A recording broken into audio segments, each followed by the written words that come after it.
the babies aren't even here and you're already sacrificing yourself to do the best decision for your family.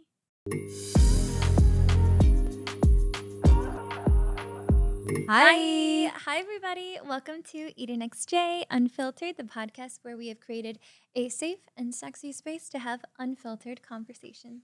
We might be the same sex, but we have different opinions. Ew. Hey. Hi. Hey. And Jay is still working out the new button features. Welcome back to our podcast. If you haven't followed us yet on EdenxJay, go give us a follow on everything. Instagram, YouTube, TikTok. We are doing some fun things over there as well.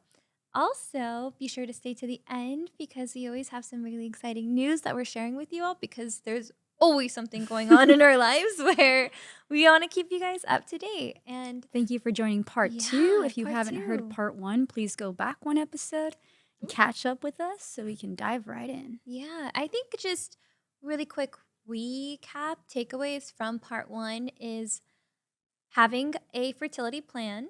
There are actual fertility brokers or consultants that you can meet with that can help you come up with a plan. Yep. We didn't know about that at the time. We were kind of just doing this on our own. And the way that we figured it out was we broke things up into parts and, split those costs up a little bit, bought us some more time where we could, and then, starting the process in increments because it is a very long process. So just be aware this isn't like you're going to wake up tomorrow and be pregnant. Next, right, people? It is a long process that takes a lot of planning, time, money, resources. If you are in a same-sex relationship trying to have a baby. Yes. Yeah. But it's totally worth it. Very much so. I mean, you say that now, but I think in the moment you were kind of like, oh, yeah. This was rough. But I will say you were more on board from beginning to end of your IVF process than I think I was. I think I was very nervous and scared watching you go through it because I hate seeing you in pain. And so I was ready to tap out and wave the white flag so many times, and you were very determined to make this process happen. But, going back, originally I think what people didn't know was before we had our HSG and before we did our follicle test, I was supposed to go first. Yep. That was the plan, and this is why. Because this was never a part of my journey. I just decided that I wanted to have a baby. Now that I met Jay, it still is my decision. But I know myself, if we have to jump out of a plane, I will do it. I just need to be the first one. I don't want to watch you jump out and then be like, oh yeah, great. Now I got to go and do this whole thing. If I jump out, then I don't have to think about it. I don't know what to expect. It's all a surprise, and I'm not going to see the worst case scenario happen. What if I watch the person jump out and their parachute doesn't come out? I don't want to do that. I don't want to do that at all. Me so neither. I think we were worried, and I was honest with you. I was like, if something goes wrong, I might back out. Yes. And I don't know if you're going to get a second baby out of me because we did want two. So the plan was I'll go first. And so that was the plan going in. I was like, cool. I can't get unpregnant. I was like, it is what it is. I have to ride this until the wheels fall off. And then that wasn't the plan. And then we went and we took our HSG test, and the doctor literally told me I have to go first because I am running out of time and it's not looking good. So if I want to carry, I have to go first. Yeah, my results came back perfect. They're you're Beautiful. Great for your age. Your uterus is great. Your follicles are looking great. You're good. You have a lot more time. Jay, on the other hand, her numbers are dropping so fast and they can't explain why. And they're really scared. And so they are like, Jay, you need to go now. Right. Which worked in my favor because I've been ready to become a mom since yesterday. So when you first got that news, how did it make you feel? Stressed. Oh. It gave me a lot of stress because now I had to jump on this, and I knew that financially we were figuring out what we wanted to do, not necessarily ready to jump in, all in 100%. We didn't even know what that all in number was. Exactly. And so that was scary, and that definitely made me a little stressed. Yeah. But we were, it is what it is. We, Yeah. unfortunately, as women, we don't control how our clock works and what our time frame is. So we kind of just had to go. And I was ready and happy to. So Yeah. You were ready to step in there. You're yeah. like, I volunteer as tribute. And we knew we wanted to do IVF from the beginning. Yes. Reciprocal IVF. Um, yes. So reciprocal IVF was definitely an option. There were a couple of different options that we were weighing out. We were thinking, maybe we just do an at-home insemination and then we kind of just roll the dice and then just see what happens. Right.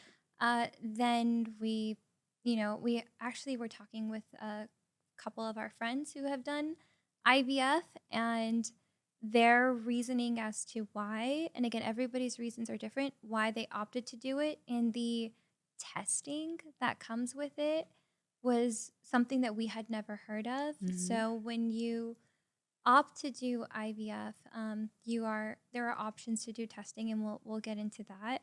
We've also had friends who've done at-home inseminations, Correct. and we got their feedback.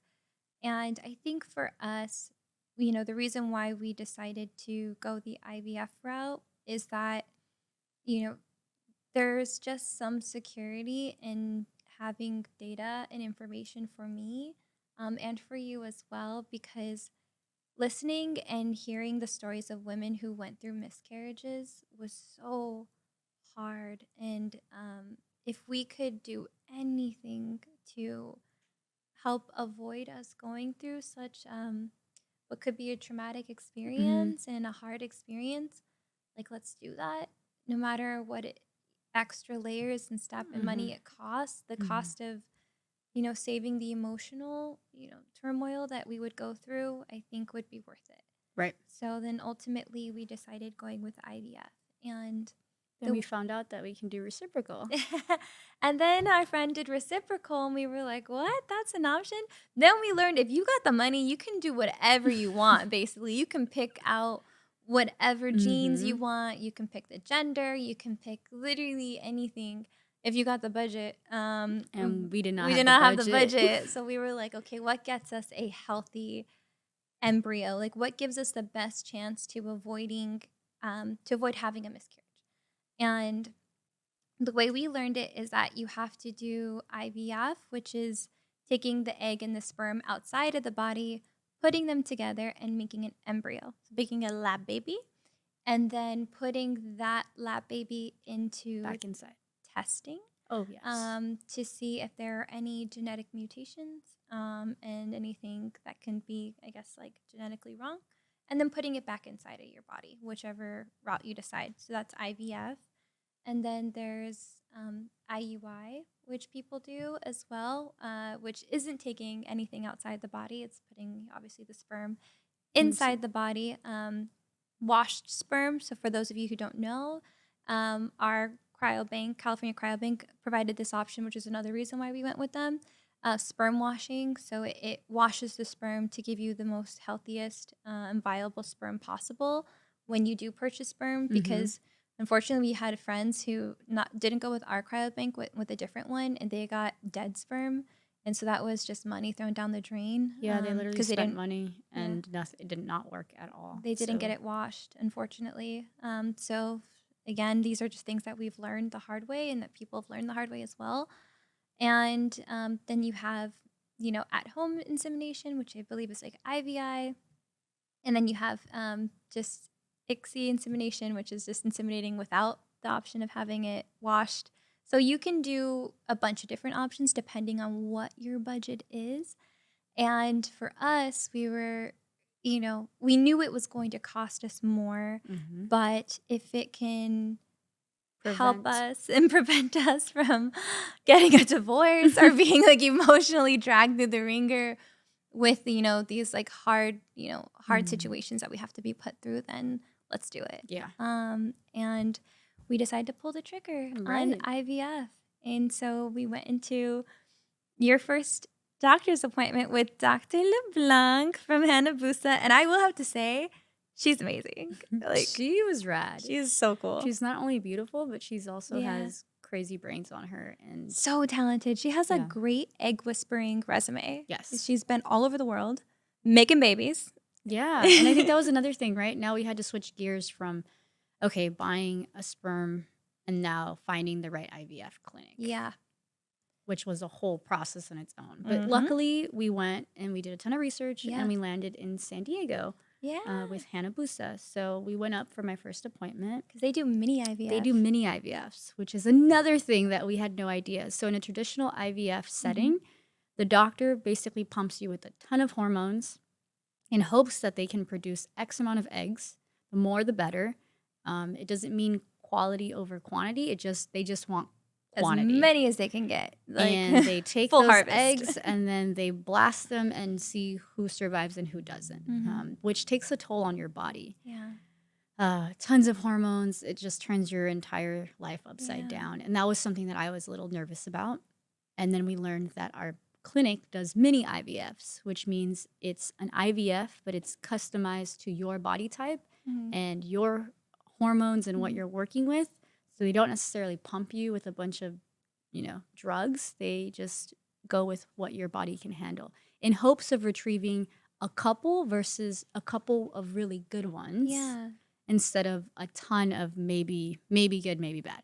Yeah, and it was really, really nice and relieving to know that there is a clinic out there that just gives you what you need. They're like, we don't need to get 30 eggs. Unless you're trying to have like a whole school worth of kids, you don't need that many. You just need one. Be honest, like how many kids do you want? Yeah. Right? So you just need one or two. Yeah. And there's no point in putting your body through all that to give us 30 eggs if you just need one or two. So let's get whatever we can get, giving you, the right amount for just what your body needs to produce enough. And we love that because just so you know, we're getting into Jay's IVF process, but I can't imagine you being on more drugs if that was the mini version of what they gave you. And it was better financially too because we didn't have to buy all the medication that we might not use. You know what I mean? Mini is also mini price. Doesn't mean that it's cheap. It just means that it's minier priced. Yes. It's mini expensive. So we went with the mini option. Our budget, that's all we could afford. Yes. But you get what you paid for, and I feel like Hanabusa is just such high quality care. Yeah. Like immediately when we walk in, like you are family. They treat you with the utmost respect. They answer every stupid question that you have.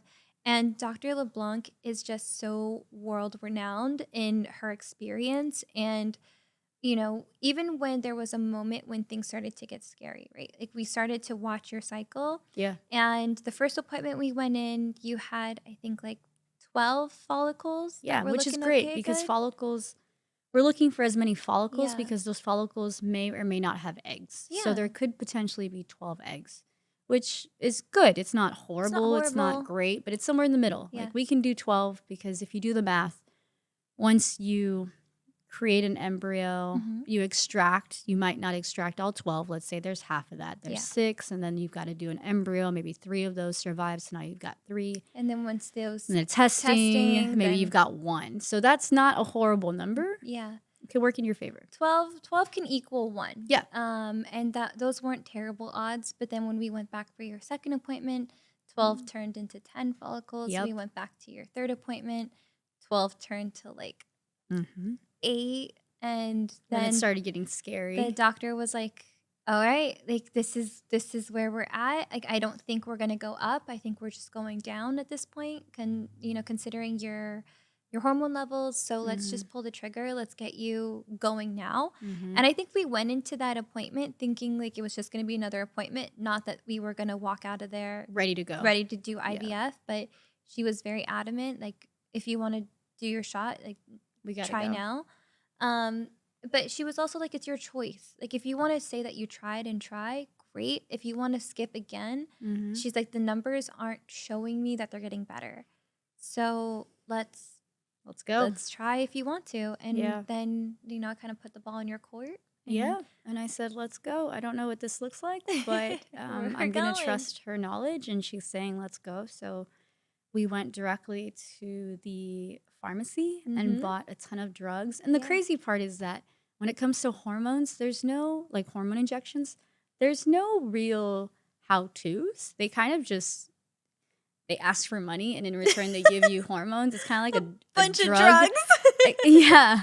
And they're like, you know what you're They're like, doing, you got right? this. Here's some needles and some syringes and YouTube. you do it. And YouTube everything. And I was just like, what? Like, first of all, it's really sad seeing that amount of money leave your account so quickly. Yes. You're just a little bit dying inside, but you get this brown bag of drugs and you're like, yep, this makes sense, like this amount, and you better work. And so we left there. I think it ended up costing us the first round about $4,000. It was like 5. Close to 5. Yeah.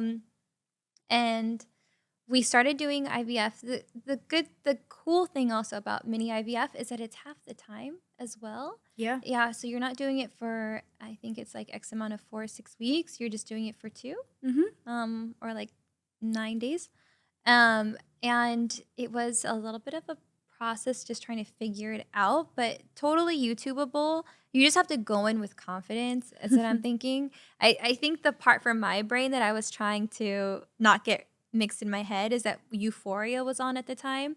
So I'm watching Rue like shoot herself up with heroin while I'm also tapping on this needle, and I'm like, this is so meta right now. Like we're both tapping on a needle and I'm like trying to inject you and Rue's trying to get high, and I'm like, one of these is fun apparently, one of these is definitely not. And talking about the not fun part, do you want to describe how it was being on IVF medicine? Not fun.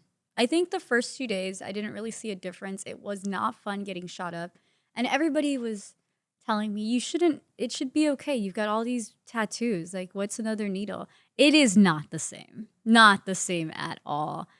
The type of medication, it's like a burning sensation when it goes into your body. So it's not even like a quick just jab. It's like a burning sensation. And it has to happen on your abdomen or on your inner thigh.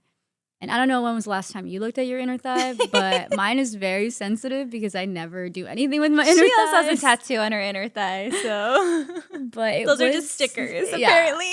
It was not fun, even for someone with a ton of tattoos. But it was, it was manageable. We did it.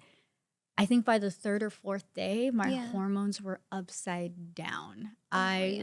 I'm not a big person for sweets. I've never been like a candy or a sweets type of person. But through those 9 days, I was craving pound cake. I was craving Twinkies.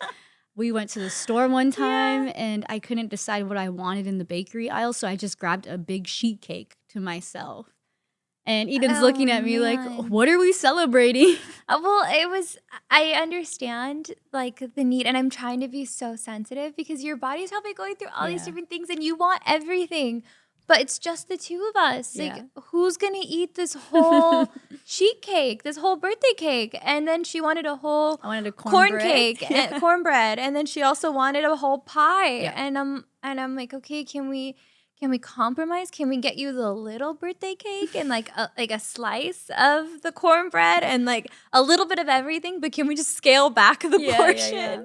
And then you would just have like a meltdown. And you're like, I just want all of it. Yeah, and I was super emotional too. Yeah, anything would make me cry. Literally anything. Yeah, which is walking on thin ice. So weird. Yeah, because I'm not normally like an emotional person. So.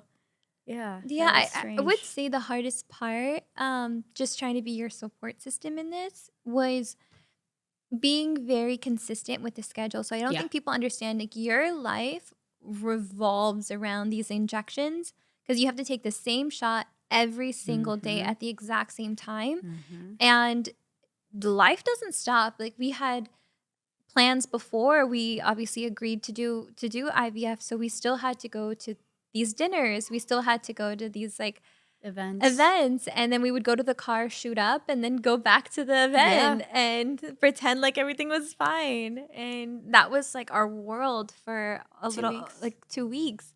And just, it was such a trippy time in our lives. And then I know that we got to the halfway point. Yeah. And we would do follow-ups. There was like a follow-up every like 3 days or so.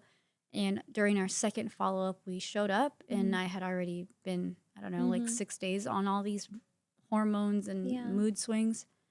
And the doctor looked under my hood and she said none of these are viable. Yeah. We should pull the plug and, start all over, or maybe take a pause, whatever you feel, which made me feel so shitty. Yeah. In that moment.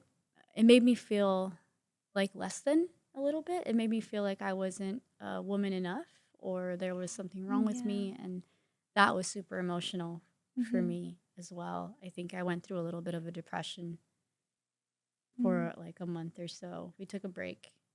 Yeah. Yeah. And then, I'm so it wasn't, sorry. no, it was fine. It just wasn't the nicest results, unfortunately.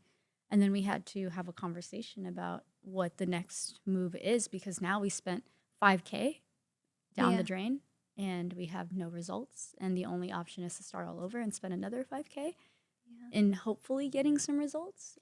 And the thing is, there's no guarantee. So you're gambling at this point. Right. And I think the hard part too is just, I wanted you to make whatever decision that you wanted to, that was best for you. And the hardest part was just, trying to be your support system in the way that you needed. And I know you didn't want to give up. And I know you were feeling guilty, like this was your fault. But absolutely not your fault. You can't blame yourself for the cards that you've been dealt and in your, fertility journey. And all we can do is just keep riding this wave until we figure out how we're going to get there.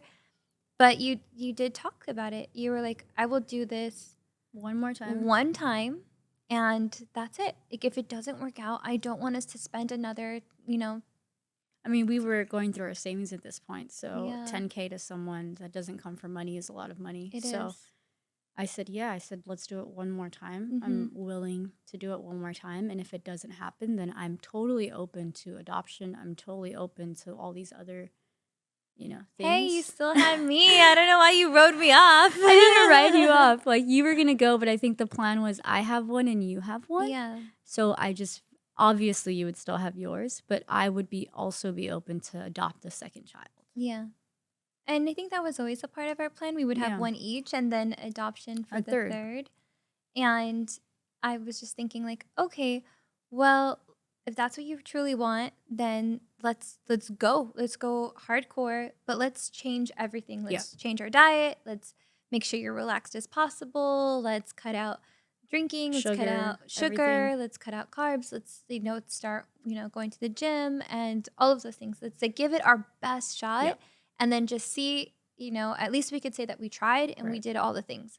So which that plays a big role. Yeah, we didn't know. Changing your diet. We did a ton of research, and diet plays a huge role. No alcohol, cutting alcohol altogether. Stress, not being stressed. We cut out all stress. We were like, okay, no plans, no nothing. No, like, don't even think about social media. Like, let's just be us and like get through it. And at least we could say that we tried and we did everything that we could. And so we went back the following month. Spent another $5,000. Spent another $5,000 on cash to get all this stuff. And if you pay cash, they give you a discount. A little bit of a discount. So couldn't even put it on credit cards. I know. But we got there. Yeah. We got all the drugs. At least this time we knew what to expect. So I think we felt a little bit more confident with the injections, with the timing and the pacing and everything. And we're like, okay, we feel like we're kind of owning it now versus being... You know what to expect. So lost, I think, for the first time around. And then the results are starting to look better. Yeah, we got through the second appointment and it looks a lot better. I ended up having 9, I think. Was that my total? I think the most exciting part is that we got past the halfway point. Yeah. And it was still looking positive. And the doctor was saying, okay, you're going to go full term to surgery. Yep. And that was really exciting. Remember how many follicles we had? Yeah, so you had 8. 8, okay. So I had 8 the second time. You had 8. 1 less than the first time. Yeah. And I went. I didn't know what to expect for the egg retrieval. And at this point, just to be completely transparent, we had already spent, $10K plus on all of this. And we were going through our savings, and there was an additional cost to have anesthesia, right? Yeah. What? Are you okay? Because I get emotional every time I think about this part. Okay, she had tissues on standby. Thank you. Thank you. You're very welcome. She's like, I feel like you might cry. And I'm all, I'm not going to cry. Here I am. Sorry, continue. We were at the doctor's office, and she's explaining to us what the procedure is going to cost, right? Which is X amount of money on top of the 10K that we already spent, and what to expect and what our options are. And she said, you could, we could set you up. It's going to cost this much, and anesthesia is going to cost this much. It was $1,000. Yeah, it was $1,000 extra. And we were already going through our savings, so. Correction, we had already went through our Yes. savings. We had went through everything to get to this point. Correct. And I told you, like, if you want the anesthesia and you don't want to be awake for this process, like, I'll figure it out. Like, I'll get the money. We got it. We're fine. Yeah. And you didn't. I didn't. I said, I will do it cold turkey. I'd rather just put my body through that than put us in, unwanted debt, and I'll figure it out. And so that happened, which is also an option. I'm not going to sit here and lie and say that it wasn't painful, but if money is tight, it is an option, and I don't regret it at all. We did the surgery. I was fully awake. You were right there with me. Yeah. And the best thing happened. We had 8 follicles, and they found 8 eggs. So one egg in each follicle, and they all survived.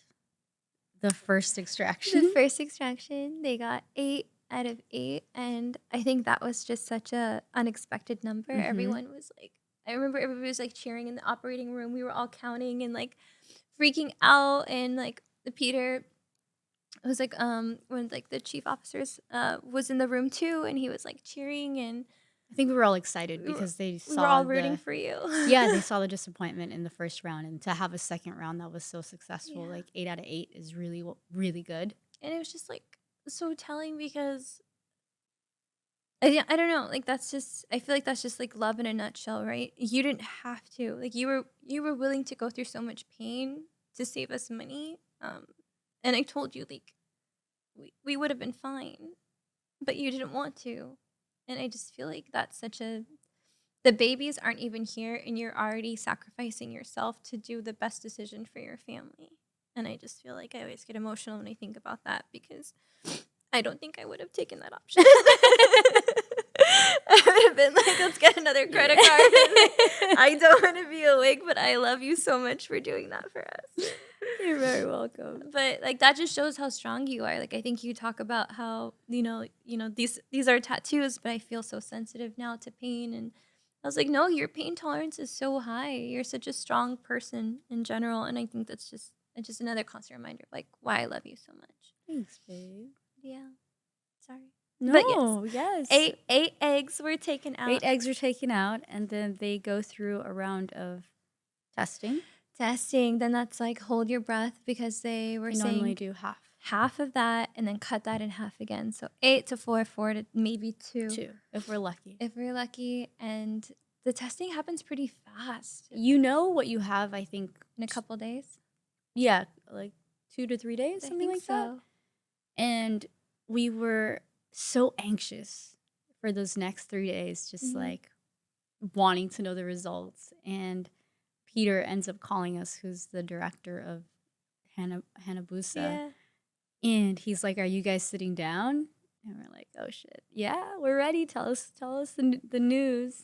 And he's like, you have 3 boys and 3 girls ready to go. 6 embryos. 6 embryos survived 6 out of 8. He's like, I've never seen these numbers before. He's like, I have 21-year-olds in here who are perfect health and do not have these odds. Like, I don't know what you did, but it was great. It was perfect. Telling you, it's Dr. LeBlanc. She's got some crazy brujeria. And now y'all got to convince Eden to let me have all 6, because I worked very hard for all 6. Okay, well, another reason, again, why we did IVF is the testing, right? So we were able to test, and we have 6 embryos, 3 boys, 3 girls. And they do ask you, like, do you want to know the gender? And we're like, yes. I don't like surprises. Jay was like, eh. I was like, yeah. I want to do it old school, Like, let's just see what we've got, and we'll figure it out. Like, what's gender even? It's fine. I mean, let's just do it. That's true. But I was like really like curious. And so they did tell us, and actually one of the embryos, majority of them came back like grade A. Mm-hmm. I think they do have a grading system, like A, B, C, D, Very fail. similar to school. A And through F. we do, I think 3 were A's. We got a B in there. And then like a D minus, which again, thank goodness for the testing, because there was an embryo that was missing chromosomes on both sides, Yep. both on the donor and on your side. Mm-hmm. So the odds of that carrying to full term were like 10%, if Which that, means I would have had a miscarriage.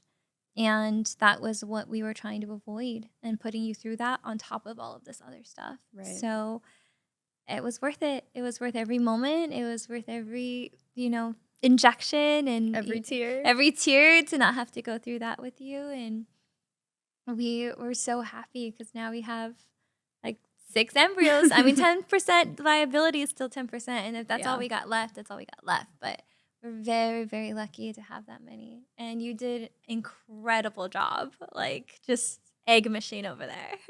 Hey, I don't know. It's in the genes. I don't know what to tell you.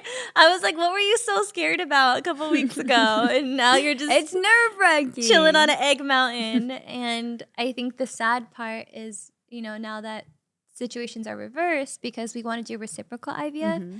So Jay is going to carry my egg, and I'm going to carry her egg, and she's going to give birth to a baby that looks like moi, and I'm going to give birth to a baby that looks like her.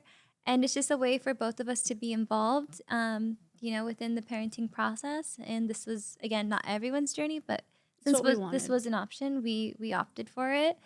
And, Handboost is the best to do this. And we feel very confident with them. Look at the results that they did with you. And now it's my turn. And we just started that process. And I'm like, I felt like I was going to be chilling the whole time because everybody hyped me. Like, everybody gaslit me. Like, yeah, your numbers are great. You're so young. You got all of these things going for you. And then we look under the hood, and my numbers are so bad right now. Like, really bad. I think we went in 2 months ago, and they were at like 9. And then we were, hopeful. We were I like, was 9. Okay, but we also found out I'm only working with 1 ovary. Yes. Which was a unexpected event. I have a cyst growing on my left ovary, and so that's preventing any follicles from really developing. Correct. And then a month later, a cyst popped up on my right ovary on the outside, and they're not too worried about it, but my numbers went down. They went from like 9 to 7. And then this last appointment that we just went to, none. Like, I had nothing to work with. And they were just like, okay, let's just pretend like this appointment didn't happen and like come back, and hopefully there'll be better results. And that, I think I felt what you felt in that moment, which was, I feel inadequate as a woman. Right. Like, I just felt like I'm not doing my job, or this was supposed to be easy. Like, I was supposed to be young and have, these amazing results. And it's not the case. It's not this time. And I go back and I think, like, why didn't I make this a priority of freezing my eggs in your 20s? In my 20s, so important than, going out shopping or buying that thing I shouldn't have bought. Like, I really should have focused on freezing my eggs when they were 25.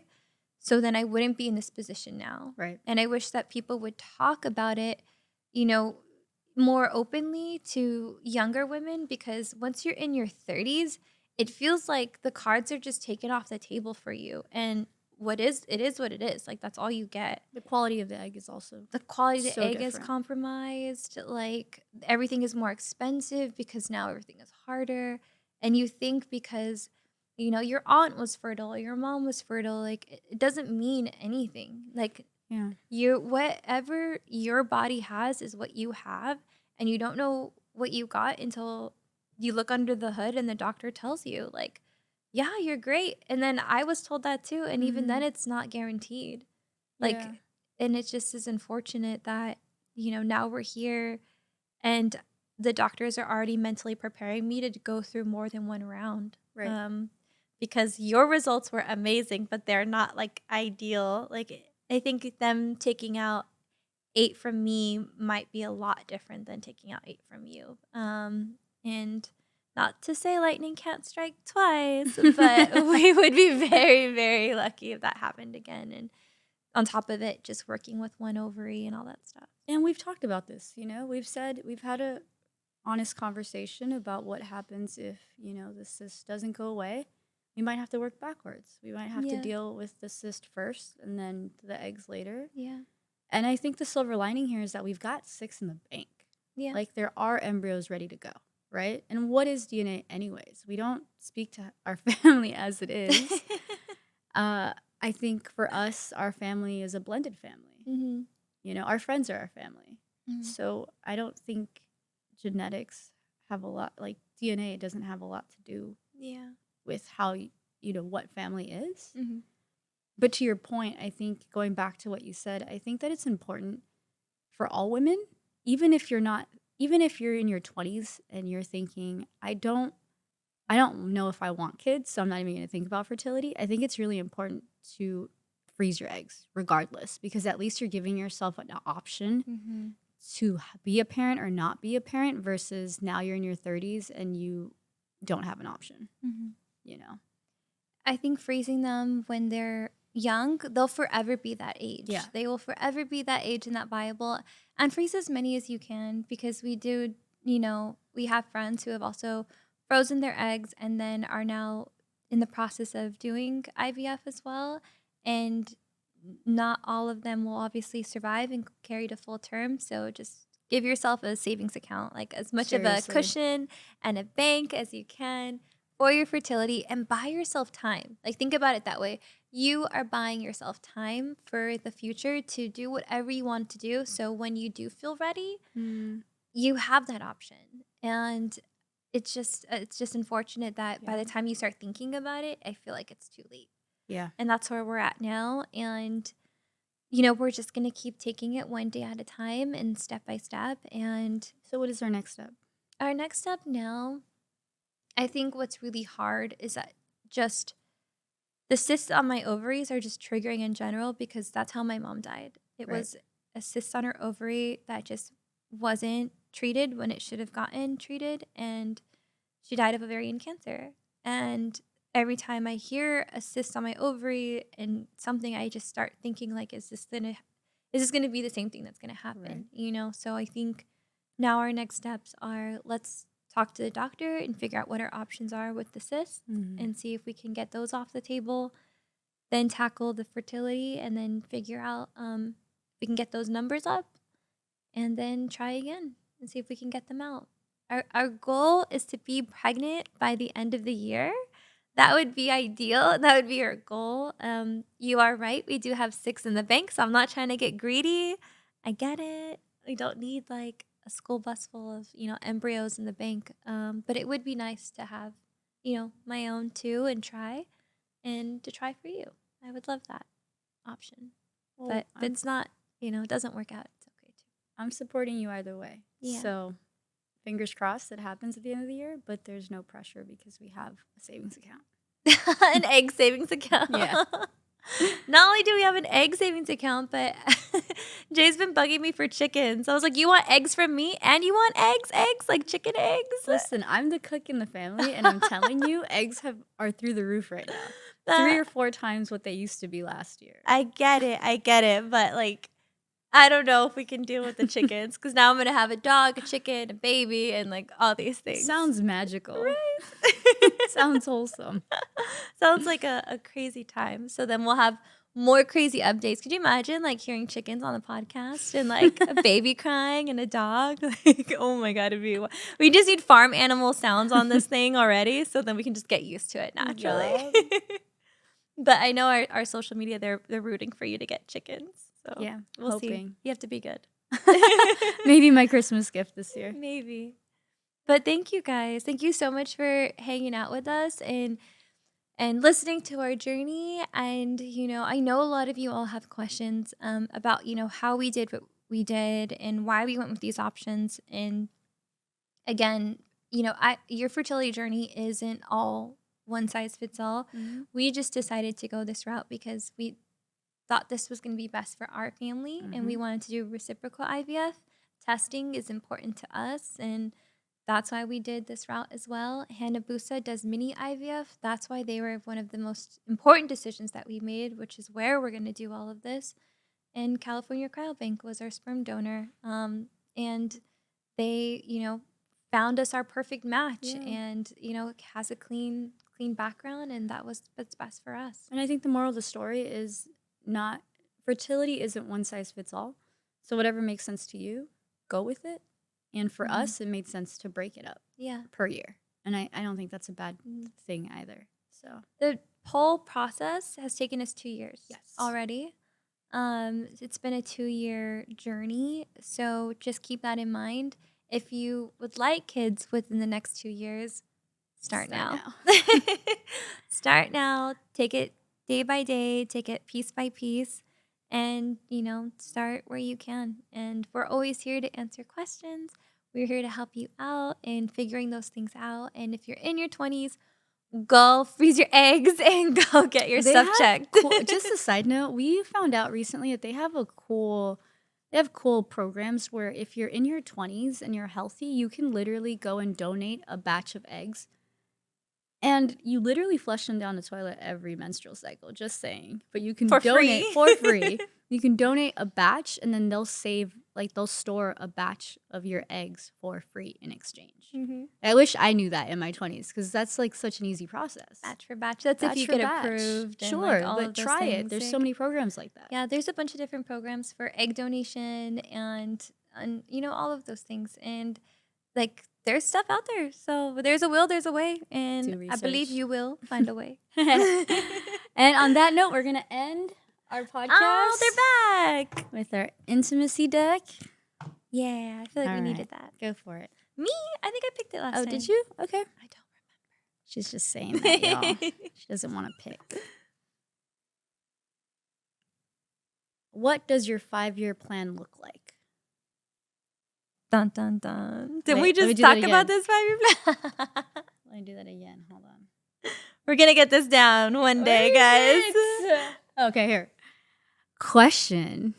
What does your 5-year plan look like? Oh, my goodness. It's crazy because we just talked about this today, where I feel like as much as I could try to plan in advance, I never know what our life is going to look like, because the universe just takes us for a whirlwind. That's crazy. So I think in a year, we will have thrown a festival. We would have gone on tour with our event. We would have gotten married. Yeah. We'll had a wedding. There should be a baby involved. Yep. I think that's all in year 1. Yep. My 5-year plan is to keep the baby alive. Hopefully there will be a second one within that time too. And then I think making a difference wherever we can. I love the community that we've built and the difference that we're able to make and the representation that we're able to bring. And to just do that on a more grander scale, I would love to keep doing that, because that makes me happy.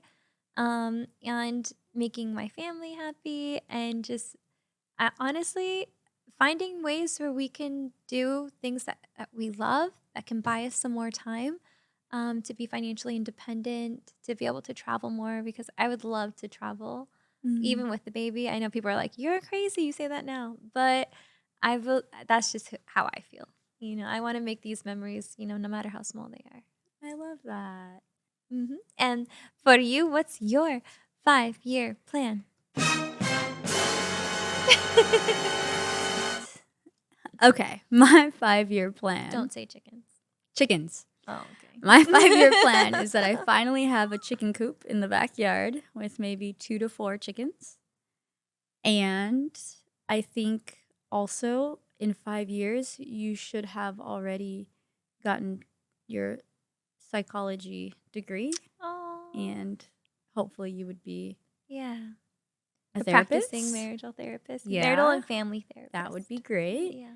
I think in 5 years, I would love to own a second property. Ooh. So that we can continue to build that financial wealth Mhm. and set ourselves up for success. I still want a bar or some sort of venue. So I would hope that in 5 years, I would get closer to either owning or starting escrow on that, Love putting this. it in the universe. Uh-huh. Yes, this year I'm hoping that we get married in Oaxaca and have this amazing wedding that we Yeah. deserve. There should be a baby, maybe two, and just living like a really good life, Yeah. you know? Like if you asked my younger self what my future looks like, this is so far more than what I envisioned. Really? Yeah, coming from nothing, like literally nothing, this is wild to me. Mhm. And I'm grateful every day. So, I don't know. I think that's my 5-year plan. This is way better than me being alone in Bali by See? myself. The rich aunt visiting once in a while. I'd rather be in Bali with my family. And yeah, I love this plan. I love that this version is way better than the actual version I thought in my head too. Hmm. And on that note, Yes. thank you for joining us. We hope Thank you you. enjoyed and you feel a little more educated when it comes to IVF. And if you have any more questions, don't be shy. Hit us up in the DMs at EdenxJay, or you can email us at EdenxJay@gmail.com. And don't forget, we're throwing a festival and we've got tour dates that have launched. Mm-hmm. Make sure to grab your tickets. We have so many fun things coming down the pipeline. And, we have so many events and exciting things. So we love being able to do this online for you all, but we also love meeting you in person. So don't be shy. Go get your ticket. Come hang. And yeah, we'll see you at the next podcast. Alrighty. Bye. Bye.